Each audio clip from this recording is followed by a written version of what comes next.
दोस्तों, अभी हाल ही में रिलीज हुई फिल्म धुरंधर में आपने वो आइकॉनिक रास्पुतिन गाना सुना होगा। लेकिन क्या आप जानते हैं कि जिस शख्स पर ये गाना बना है वो इतिहास का सबसे रहस्यमयी और डरावना आदमी था। एक ऐसा आदमी जिसे जहर ने नहीं मारा, गोली ने नहीं मारा और शायद मौत भी उससे डरती थी।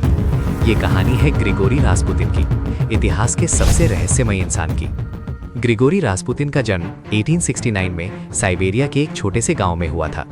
उसका बचपन किसी आम किसान जैसा ही था, लेकिन उसकी आंखों में एक अजीब सी चमक थी जो लोगों को बेचैन कर देती थी। कुछ सालों बाद उसने अपना घर-बार छोड़ा और एक वॉन्डरिंग मॉन्क बन गया। वो हजारों मील पैदल चला और धीरे धीरे लोगों में ये खबर फैल गई कि रास्पुतिन के पास लोगों को ठीक करने की शक्ति है। उसका पर्सनैलिटी इतना चुंबकीय था कि जो एक बार उससे मिलता वो उसका मुरीद हो जाता। रास्पुतिन की किस्मत तब बदली जब वो रूस की राजधानी सेंट पीटर्सबर्ग पहुंचा। उस वक्त रूस के जार निकोलस II और रानी अलेक्जेंड्रा बहुत परेशान थे। उनका एकमात्र बेटा एलेक्सी हीमोफीलिया नाम की एक लाइलाज बीमारी से जूझ रहा था, जिसमें हल्की सी चोट लगने पर भी खून बहना रुकता नहीं था। जब बड़े बड़े डॉक्टर्स हार गए तब रास्पुतिन को बुलाया गया। हैरत की बात यह थी कि रास्पुतिन के आते ही एलेक्सी की तबीयत सुधरने लगी। रानी को लगा कि रास्पुतिन कोई फरिश्ता है और बस यहीं से शुरू हुआ रास्पुतिन का रूस की सल्तनत पर कब्जा। जैसे जैसे रास्पुतिन की ताकत बढ़ी वैसे वैसे उसकी बदनामी भी शुरू हुई। दिन में वो एक पवित्र साधु बनता, लेकिन रात को उसकी सीक्रेट लाइफ शुरू होती थी। वो शराब और औरतों का इतना शौकीन था कि उसे रशियाज ग्रेटेस्ट लव मशीन कहा जाने लगा।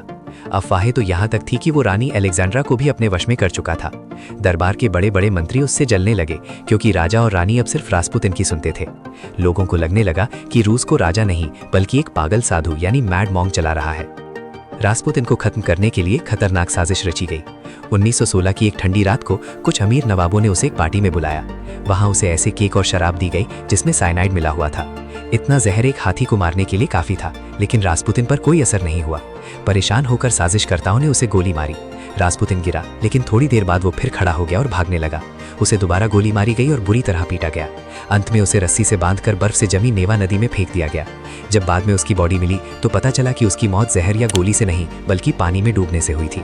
रास्पुतिन ने मरने से पहले एक चिट्ठी लिखी थी जिसमें उसने कहा था कि अगर उसे राजा के रिश्तेदारों ने मारा तो रूस का राजपरिवार भी नहीं बचेगा। और हुआ भी वही। उसकी मौत के कुछ ही महीनों बाद रूसी क्रांति हुई और पूरा रोमानोव खानदान खत्म कर दिया गया। क्या रास्पुतिन वाकई एक तांत्रिक था या सिर्फ एक चतुर मैनिपुलेटर? इसका राज आज भी साइबेरिया की बर्फ में कहीं दबा हुआ है। अगर आपको ये वीडियो पसंद आई तो चैनल को सब्सक्राइब करें और बताएं कि अगली वीडियो आप कौन सी देखना चाहते हैं।